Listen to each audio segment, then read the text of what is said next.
સુરત વેડ Variyav bridge પર પસાર થઈ રહેલા બાઇક ચાલકે સ્ટીયરિંગ પરથી કાબુ ગુમાવતા બાઇક સ્લીપ થઈ જતા માથું ડિવાઈડર સાથે ભટકાતા કરુણ મોત નીપજ્યું હતું, જ્યારે બાઇક પાછળ બેઠેલા યુવકનો આબાદ બચાવ થયો હતો।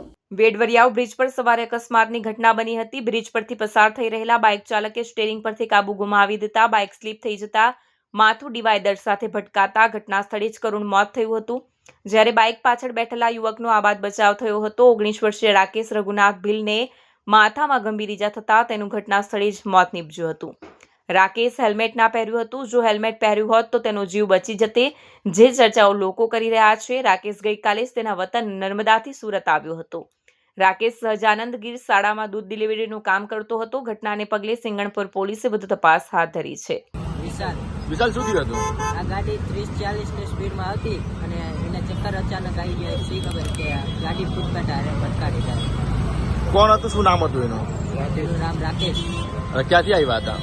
સહજાનંદ ગીર।